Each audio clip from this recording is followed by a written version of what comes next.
నమస్తే, welcome to yes news. నేను కళ్యాణి. వార్తల్లో ముందుగా హెడ్లైన్స్. వైఎస్ఆర్ కాంగ్రెస్ పార్టీలో యువజనులే కీలకం. ఆ విభాగాన్ని కొల్లిపర మండలంలో బలోపేతం చేయాలి. కొల్లిపర మండల యువజన విభాగం కార్యాలయం ప్రారంభంలో తెనాలి సమన్వయకర్త మాజీ ఎమ్మెల్యే అన్నబత్తుని శివకుమార్ సూచన.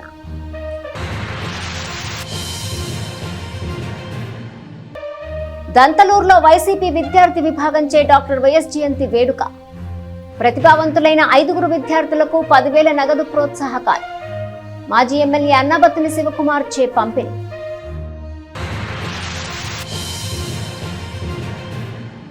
ఓటరు జాబితా సమగ్ర సవరణను సజావుగా పూర్తి చేయాలి.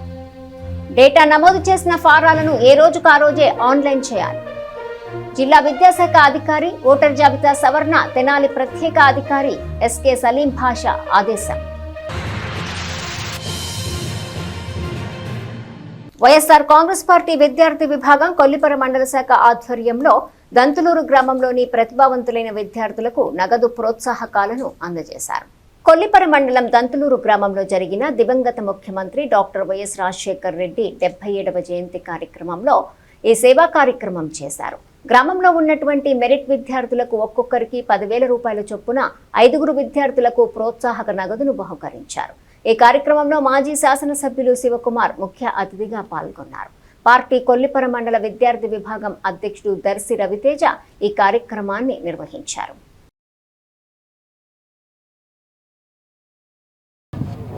అందరికీ నమస్కారం.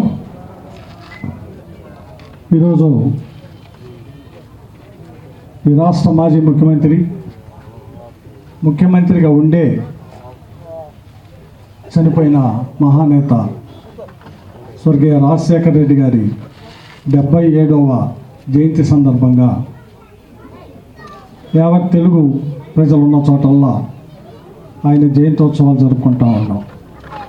దాంట్లో భాగంగానే మన గ్రామంలో కూడా ఈరోజు ఆయన జయంతోత్సవాల్లో సోదరుడు రవితేజ అలాగే వాళ్ళ టీం అందరూ కలిసి ఈ గ్రామంలో చదువుతున్న విద్యార్థులకి, బాగా చదువుకుంటున్న విద్యార్థుల్ని సుమారు 5 ఐడెంటిఫై చేసి ఒక్కొక్కరికి అంటే 40,000 రూపాయలని వాళ్ళని ప్రోత్సహించే దానికోసం పారితోషికంగా ఇచ్చినందుకు వారి టీంని అభినందిస్తూ, అలాగే అందుకున్న విద్యార్థులు బాగా చదువుకోవాలని, జీవితంలో ఓ మంచి స్థానానికి వెళ్ళాలని మనస్ఫూర్తిగా కోరుకుంటూ, ముఖ్యమంత్రిగా పనిచేసిన వాళ్ళలో స్వర్గీయ రాజశేఖర్ రెడ్డి గారి పరిపాలన చూసి, స్వర్గీయ రాజశేఖర్ రెడ్డి గారు అధికారం అంటే ప్రజలు అధికారం ఇచ్చి ముఖ్యమంత్రిగా అవకాశం ఇస్తే ముఖ్యమంత్రి అనే వ్యక్తి ఎలా పనిచేయాలనేది చేసి చూపించిన వ్యక్తి రాజశేఖర్ రెడ్డి గారు. ఆ ప్రజలు ఇచ్చిన అవకాశం ద్వారా ఈ రాష్ట్రంలో ఎవరైతే పేద వర్గాలు ఉన్నారో ఆ పేద వర్గాలందరికీ ప్రభుత్వం ద్వారా నాణ్యమైన విద్యని, నాణ్యమైన ఆరోగ్యాన్ని, ఈ 2 పేదవాడికి అందుబాటులో లేకుండా పోయింది. తీసుకొచ్చిన గొప్ప సంస్కరణలు అయ్యాయి. ఎవడైతే ఈ రాష్ట్రంలో పేదవాడు ఉన్నాడో ఆ పేదవాడికి అనారోగ్యం వస్తే వాడు హాస్పిటల్కి వెళ్ళలేని పరిస్థితి, ఒకవేళ వాడు హాస్పిటల్కి వెళ్తే ఇంట్లో పెళ్ళామెల్లో ఉన్న తాలిబట్టుతో సహా అమ్మాల్సిన పరిస్థితి ఆ రోజుల్లో ఉంటే, అటువంటి పేదవాడికి కార్పొరేట్ హాస్పిటల్లో వైద్యాన్ని తీసుకొచ్చిన గొప్ప వ్యక్తి స్వర్గీయ రాజశేఖర రెడ్డి గారు. రాజశేఖర రెడ్డి గారు ఆరోగ్యశ్రీ అని పెట్టాడు. ఆ తర్వాత వచ్చిన చంద్రబాబు నాయుడు గారు ఎన్టీఆర్ ఆరోగ్యశ్రీ అని పెట్టి ఉండొచ్చు, లేదా ఆ తర్వాత వచ్చిన జగన్మోహన్ రెడ్డి గారు ఆరోగ్యశ్రీని 25 లక్షలు పెంచాం. ఈరోజు ఆరోగ్యశ్రీ ఉందా? ఒకసారి మీరే చూసుకోండి. అలాగే ఈ రాష్ట్రంలో పేదవాడికి కేవలం వీడు అభివృద్ధి చెందాలంటే విద్య ద్వారా వీడు అభివృద్ధి చెందుతాడని బలంగా నమ్మి చూసుకోండి. మీరు డిగ్రీ కానీ, పీజీ కానీ, ఇంజనీరింగ్ కానీ, మెడికల్ కోర్సు కానీ ఫీజు రియంబర్స్మెంట్ తీసుకొచ్చాయి. అప్పటి వరకు దేశంలో ఎక్కడా కూడా పేదవాడికి కాలేజీలో ఫీజు ఫ్రీ లేదు. ఈరోజు ఈ కార్యక్రమం పెట్టిన మన రవితేజకి ముఖ్యంగా ధన్యవాదాలు తెలుపుకుంటున్నాను. ఎందుకంటే ఇలాంటి కార్యక్రమం చేసుకోవడం చాలా అరుదుగా ఉంది మన మండలంలో. ఇలాంటి పేద విద్యార్థుల్ని బాగా ఎంకరేజ్ చేయడం కోసమని ఇలాంటి కార్యక్రమం ఎన్నో జరుపుకోవాలి. అందరూ ఇలాంటి విద్యార్థులకి మంచి మార్కులు వచ్చిన విద్యార్థులకి మంచి సపోర్ట్గా నిలబడాలని మనం చేస్తున్నాం. మన అందరి హృదయాల్లో చెరగని ముద్ర వేసుకున్నటువంటి డాక్టర్ వైఎస్ రాజశేఖర రెడ్డి గారు అకాల మరణం చెంది ఈనాటికి 17 సంవత్సరాలు పూర్తవుతుంది. మరి 77 సంవత్సరాలు ఆయన జన్మదినం సందర్భంగా ఈ కార్యక్రమం మీ అందరితో కలిసి జరుపుకోవడం చాలా సంతోషకరంగా ఉంది. ఆయన మన నుంచి దూరమై 17 సంవత్సరాలు అయినప్పటికీ కూడా ఇప్పటికీ కూడా మీ అందరి హృదయాల్లో చెరగని స్థానం ఏర్పాటు చేసుకొని ఇంతమంది మీరు అందరూ కూడా ఆయన స్మరించుకుంటూ ఆయన జన్మదినాన్ని ఇంత ఘనంగా ఏర్పాటు చేసుకున్నారంటే ఆయన పట్ల మీ హృదయాల్లో ఉన్నటువంటి అభిమానం ఏంటో తెలియజేస్తుంది. పట్టణంలో మరో ప్రైవేట్ నర్సింగ్ హోం ఏర్పాటయ్యింది. కొత్తపేటలోని డాక్టర్ గోగినేని ఉమా హాస్పిటల్లో కొడాలి హాస్పిటల్ను కొత్తగా ప్రారంభించారు. స్థానిక కొత్తపేటలోని డాక్టర్ గోగినేని ఉమా హాస్పిటల్లో డాక్టర్ కొడాలి దశరథ్ బాబు తన నూతన నర్సింగ్ హోం కొడాలి హాస్పిటల్ను గురువారం ప్రారంభించారు. డాక్టర్ గోగినేని ఉమా, డాక్టర్ గోగినేని లక్ష్మీప్రసాద్ దంపతులు, డాక్టర్ శ్యామ్ ప్రసాద్, డాక్టర్ గవిని రవిశంకర్, డాక్టర్ కడియాల వెంకట్రమణ, డాక్టర్ గుత్తి కోటేశ్వర ప్రసాద్ తదితరులు హాజరై శుభాకాంక్షలు తెలియజేశారు. కొడాలి హాస్పిటల్లో 24 గంటలు వైద్య సేవలు అందుబాటులో ఉంటాయని, కీళ్లవాతం, కాళ్ల వాపులు, వైరల్ వ్యాధులు, విషజ్వరాలు, బీపీ, షుగర్, థైరాయిడ్, పెరాలసిస్, గుండె, లివర్, కిడ్నీ సంబంధిత అన్ని రకాల వ్యాధులకు ప్రత్యేక వైద్యం అందుతుందని డాక్టర్ కొడాలి దశరథ్ బాబు తెలిపారు. నూతనంగా డాక్టర్ కొడాలి దశరథ్ గారు ఇక్కడ ప్రారంభించుకున్నటువంటి క్లినిక్ హాస్పిటల్ ముఖ్యంగా మరి నన్ను ఆహ్వానించినందుకు ప్రత్యేకంగా వారికి ధన్యవాదాలు తెలియజేస్తూ ఉన్నాను. ఎంతో ఫ్యూచర్ ఉన్నటువంటి బ్రాంచ్ని ఎంచుకొని జనరల్ మెడిసిన్లో తను ఎండి చేసిన, రుమటాలజీలో ఫెలోషిప్ చేసి, రుమటాలజీలో మరి ఇక్కడ ఉన్నటువంటి మన తెనాలి ప్రాంతంలో ఉన్నటువంటి పేషెంట్స్కి మంచి వైద్య సదుపాయాలను అందించాలన్న ఆలోచనతో లేటెస్ట్ ఎక్విప్మెంట్ కానీ లేటెస్ట్ విధానంతో వారికి ట్రీట్మెంట్ని అందించాలన్న ఆలోచనతో వారి క్లినిక్ని స్టార్ట్ చేసుకోవటం జరిగింది. డాక్టర్ లక్ష్మీప్రసాద్ గారు కానీ నేను కానీ పేదవారికి మరి అందించినటువంటి సేవలు దీనికి ఒక మంచి పేరు ఉంది. అలాగే ఇక్కడి నుంచి డాక్టర్ దశరథ్ కూడా మరి అదే విధంగా సేవలు అందిస్తూ ఒక మంచి పేరు తెచ్చుకొని ఉన్నత స్థానానికి ఎదగాలని నేను ఆ భగవంతుడిని మనస్ఫూర్తిగా కోరుకుంటున్నాను. ముఖ్యంగా నేను రుమటాలజీ తీసుకోవడానికి కారణం ఏంటంటే మనకి ఎక్కువగా అసలు ఈ జనరేషన్లో ఈ తరంలో ఎక్కువగా ఆటో ఇమ్యూన్ డిసీజెస్ ఎక్కువగా ఉన్నాయి. లైక్ ఇప్పుడు ఫిమేల్స్కి వచ్చేసి SLE అంటే సిస్టమిక్ లూపస్ ఎరిథమెటస్ అది, అండ్ ఫైబ్రోమైల్జియా, గౌట్ ఇవన్నీ ఎక్కువగా ఉన్నాయి. అండ్ రొమటైడ్ ఆర్థరైటిస్ ఎక్కువగా ఫిమేల్స్ని ఇవి ఎక్కువగా ఇబ్బంది పెట్టేవి. ఇవన్నీ ఆటో ఇమ్యూన్ డిసీజెస్. ఇవి కావాలంటే మనం మన ఏపీలో గుంటూరు, విజయవాడ, ఇంకా మనము తెలంగాణ సైడ్ హైదరాబాద్ అటు వెళ్ళాలి. సో ఇప్పుడు నేను మన ప్రాంతంలో మన తెనాలిలో ఈ రుమటాలజీ చేసి నేను ఇక్కడికి వచ్చాను. సో మీరు ఏ సమస్య ఉన్నా అంటే లైక్ ఇప్పుడు మనకి కేవలం స్వెల్లింగ్ వచ్చినా లేదంటే పెయిన్ వచ్చినా అదేముందిలే ఒక పారాసిటమాల్ లేదంటే ఒక డైక్లోఫినాకో వేసుకుంటే తగ్గిపోద్దని కాదు. దానికి ఆటో ఇమ్యూన్ అనే దానివల్ల సఫర్ అవుతూ అంటే మన ఓన్ ఇమ్యూన్ సిస్టమే మనల్ని ఎఫెక్ట్ చేయడం వల్ల మనకి ఈ ఆటో ఇమ్యూన్ డిసీజెస్ అనేవి వస్తాయి.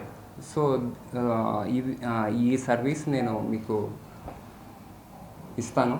సో మీరు మహారాష్ట్ర ప్రభుత్వం అక్కడి తెలుగు పిల్లల కోసం రూపొందించే 6వ తరగతి పాఠ్యపుస్తకంలో పట్టణానికి చెందిన ప్రముఖ బాల సాహితీవేత్త షేక్ అబ్దుల్ హకీం జానీ రచనను పొందుపరిచింది. పూణేలోని మహారాష్ట్ర రాష్ట్ర పాఠ్యపుస్తక నిర్మిత పాఠ్య ప్రణాళిక పరిశోధనా సంస్థ ఆధ్వర్యంలో రూపొందించి ఈ విద్యా సంవత్సరం నుంచి అమల్లోకి రానున్న పాఠ్యపుస్తకం బాలభారతి పుస్తకంలో అంతర్జాతీయ ఖ్యాతిగాంచిన ఆర్చర్ శీతల్ దేవిపై హకీం జానీ రచించిన కథనాన్ని ముద్రించారు. జమ్మూ కాశ్మీర్కు చెందిన పుట్టుకతోనే 2 చేతులు లేని దివ్యాంగురాలు కాళ్లతో విలువిద్యను సాధన చేసి 18 ఏళ్ల వయసులో అంతర్జాతీయ పతకాలను సాధించిన క్రీడాకారిణి. 2019లో 11వ తరగతి, 2020లో 12వ తరగతి పాఠ్యపుస్తకాల్లోనూ హకీం జానీ రచనలను పాఠ్యాంశాలుగా పొందుపరిచారు.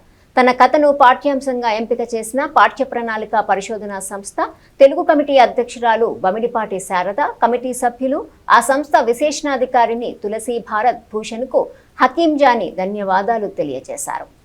ఈ విద్యా సంవత్సరం మహారాష్ట్ర వాళ్ళు నా కథని నా రచనని 6వ తరగతి పాఠ్యాంశంగా తెలుగు వాచకంలో పాఠ్యాంశంగా పొందుపరిచారండి.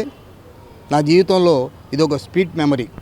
అంతర్జాతీయ ఖ్యాతిని ఆర్జించిన శీతల్ దేవి. ఈ శీతల్ దేవి జమ్మూ కాశ్మీర్లో కిష్పాక్ అనేటటువంటి ప్రాంతంలో జిల్లాలో లూయిధర్ అనేటటువంటి ఒక చిన్న కుగ్రామానికి చెందినటువంటి అమ్మాయి. ఈ అమ్మాయి పుట్టుకతోనే 2 చేతులు లేకుండా పుట్టింది. 15 ఏళ్ల వయసు వరకు ఆవిడ ఎటువంటి విలువిద్య ఏమీ నేర్చుకోలేదు. ఎవరో ఒకళ్ళు సలహా ఇచ్చారు, అమ్మ నువ్వు కాళ్లతో ధనుర్విద్య నేర్చుకుంటే బాగుంటుంది అని. వాళ్ళ సూచన మేరకు ఈ అమ్మాయి 2 చేతులు లేని శీతల్ దేవి 15 ఏళ్ల వయసులో ధనుర్విద్య నేర్చుకొని 18 ఏళ్ల వయసులోనే చిన్న ప్రాయంలోనే అనేక అంతర్జాతీయ పోటీల్లో పాల్గొని ఎన్నో పతకాలు సాధించి మన భారతదేశానికి గర్వకారణంగా నిలిచింది. కొల్లిపర మండల గ్రామము చివలూరులో గంగానమ్మ తల్లి దేవస్థానం 20వ వార్షికోత్సవ వేడుకలు ఘనంగా నిర్వహించారు. తెనాలి నియోజకవర్గంలోని కొల్లిపర మండల గ్రామం చివలూరులో శ్రీ గంగానమ్మ తల్లి దేవస్థానం నిర్మించి 2 దశాబ్దాలు అవుతోంది. ఈ సందర్భాన్ని పురస్కరించుకుని 20వ వార్షికోత్సవ వేడుకలను గురువారం ఘనంగా జరిపారు. ప్రత్యేక పూజా కార్యక్రమాలు నిర్వహించారు. మాజీ ఎమ్మెల్యే అన్నబత్తుని శివకుమార్ ఈ ఆలయాన్ని సందర్శించారు. ప్రత్యేక పూజలు చేశారు. కమిటీ సభ్యులు, గ్రామ మాజీ సర్పంచ్ బొంతు వేణుగోపాల్ రెడ్డి, బొంతు వెంకటరెడ్డి, జొన్నల వీరారెడ్డి, దానపైన వెంకటేశ్వరరావు, మొవ్వ అప్పారావు, వంగ పిచ్చిరెడ్డి, మాచర్ల నరసింహారావు, బొంతు వెంకటరెడ్డి, పూజారి వసంతవరపు వెంకటేశ్వర్లు, బట్ట గంగయ్య పాల్గొన్నారు. వైఎస్ఆర్ కాంగ్రెస్ పార్టీలో యువజనులే కీలకమని, ఆ విభాగాన్ని కొల్లిపర మండలంలో బలోపేతం చేసేందుకు ఈదా యశ్వంత్ రెడ్డి మరింతగా కృషి చేయాలని ఆ పార్టీ తెనాలి నియోజకవర్గ సమన్వయకర్త మాజీ ఎమ్మెల్యే అన్నబత్తుని శివకుమార్ సూచించారు. మండల కేంద్రమైన కొల్లిపరలోని పార్టీ యువజన విభాగం మండల అధ్యక్షుడు ఈదా యశ్వంత్ రెడ్డి కార్యాలయాన్ని గురువారం శివకుమార్ ప్రారంభించారు. యశ్వంత్ రెడ్డి ఆయన టీంకు శుభాకాంక్షలు తెలియజేశారు. పార్టీ బలోపేతానికి పలు సూచనలు చేశారు. ఈ కార్యక్రమంలో పార్టీ యువజన విభాగం జిల్లా అధ్యక్షుడు ఆళ్ల ఉత్తేజ్ రెడ్డి, కల్లం వీరారెడ్డి, భీమవరపు సంజీవరెడ్డి, చంచల రామిరెడ్డి, భీమవరపు రాజశేఖర్ రెడ్డి, బొమ్ము వంశీమోహన్ రెడ్డి, పార్టీ కార్యకర్తలు, అభిమానులు పాల్గొన్నారు. ఈరోజు కొల్లిపర గ్రామంలో మండల యువజన విభాగం కింద నూతనంగా కార్యాలయం ఓపెన్ చేసాం. శివకుమార్ గారి ఆధ్వర్యంలో యువత ఎంతో ఉత్సాహంగా ఉండి ముందుకెళ్తేనే పార్టీ గట్టిగా ఉంటుంది. అదే ఉద్దేశంతో రాబోయే కాలంలో బాగా కృషి చేయాలని, ఎటువంటి ఇబ్బందులు ఉన్నా యువతకి ఏ సమస్య ఉన్నా మా దగ్గరకు వచ్చి చెప్పుకుంటే అది నాయకుల దగ్గరకు తీసుకెళ్తాం. అలానే జగన్మోహన్ రెడ్డి గారు గెలవటానికి, శివన్న గెలవటానికి యువత అంతా కృషి చేయాలని కోరుకుంటూ సెలవు తీసుకుంటాం. ఈరోజు కొల్లిపరలో ఎంతో ఘనంగా ఓపెన్ చేసిన యువజన కార్యాలయానికి ఇచ్చేసి ఈ కార్యక్రమాన్ని జయప్రదం చేసిన ప్రతి ఒక్కరికి ధన్యవాదాలు తెలుపుకుంటూ, అదేవిధంగా ఈ కార్యక్రమానికి మమ్మల్ని అలాగే మా ఇన్ఛార్జ్ అన్నబత్తు శివకుమార్ గారిని ఆహ్వానించి మండల యువజన విభాగ అధ్యక్షుడు యశ్వంత్ అన్న ఈ మండలంలో ఉన్న యువతకి ఇన్స్పిరేషన్గా అయ్యి అందరినీ ముందుకు తీసుకెళ్తే ఏదన్నా సమస్యలు ఉన్నా అలానే ఇన్ఛార్జ్ దగ్గర తీసుకెళ్తూ వాళ్ళందరికీ అండగా ఉంటాడని కోరుకుంటూ, నిబంధనల ప్రకారం ఓటర్ల నుండి తగిన సమాచారాన్ని సేకరించి ఓటర్ జాబితా సవరణను పూర్తి చేయాలని జిల్లా విద్యాశాఖ అధికారి, తెనాలి పట్టణ ప్రత్యేక అధికారి ఎస్కే సలీం భాషా సూచించారు. ఓటర్ల నుండి సవరణకు సంబంధించిన పత్రాలను తీసుకున్న వెంటనే ఏ రోజుకు ఆ రోజు ఆన్లైన్లో పొందుపరచాలని ఆదేశించారు. జిల్లా విద్యాశాఖ అధికారి ఓటర్ జాబితా సవరణకు తెనాలి పట్టణ ప్రత్యేక అధికారి ఎస్కే సలీం భాషా గురువారం స్థానిక 28వ వార్డులోని సచివాలయ పరిధిలో జరుగుతున్న ప్రత్యేక ఓటర్ జాబితా సవరణ కార్యక్రమాన్ని మున్సిపల్ కమిషనర్ రామ అప్పలనాయుడుతో కలిసి పరిశీలించారు. ప్రత్యేక ఓటర్ జాబితా సవరణలో తలెత్తుతున్న సమస్యలను BLOలు సంబంధిత సిబ్బందిని అడిగి తెలుసుకున్నారు. స్థానిక ప్రజలు ఓటర్ జాబితా సవరణపై తన దృష్టికి తీసుకొచ్చిన సందేహాలను నివృత్తి చేశారు. ఈ సందర్భంగా మాట్లాడుతూ BLOలకు సహకారం అందించేందుకు ఏర్పాటు చేసిన నగర దీపికలు, అంగన్వాడీ కార్యకర్తలు, ఇతర సిబ్బంది కూడా ఓటర్ జాబితా సవరణను త్వరితగతిన పూర్తి చేసేందుకు తమ వంతు సహకారం అందించాలని సూచించారు. మున్సిపల్ కమిషనర్ రామ అప్పలనాయుడు మాట్లాడుతూ సూపర్వైజర్లు ఓటర్ జాబితా సవరణ ప్రక్రియను ఎప్పటికప్పుడు పర్యవేక్షిస్తూ BLOలకు అందుబాటులో ఉండి సవరణ ప్రక్రియను వేగవంతం చేయాలని సూచించారు.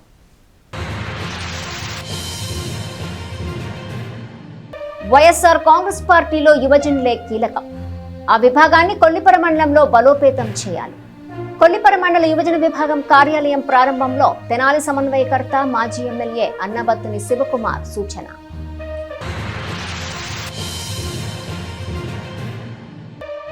దంతలూరులో వైసీపీ విద్యార్థి విభాగంచే డాక్టర్ వైఎస్ జయంతి వేడుక. ప్రతిభావంతులైన 5 విద్యార్థులకు 10,000 నగదు ప్రోత్సాహకాలు. మాజీ ఎమ్మెల్యే అన్నబత్తుని శివకుమార్ చే పంపిణీ.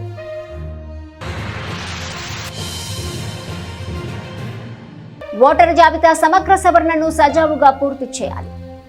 డేటా నమోదు చేసిన ఫారాలను ఏ రోజుకు ఆ రోజే ఆన్లైన్ చేయాలి. జిల్లా విద్యాశాఖ అధికారి ఓటర్ జాబితా సవరణ తెనాలి ప్రత్యేక అధికారి SK సలీం భాషా ఆదేశం. ఈ వార్తలు ఇంతటితో సమాప్తం. తిరిగి ప్రసారమయ్యే S న్యూస్లో మళ్ళీ కలుసుకుందాం. అంతవరకు సెలవు. నమస్కారం.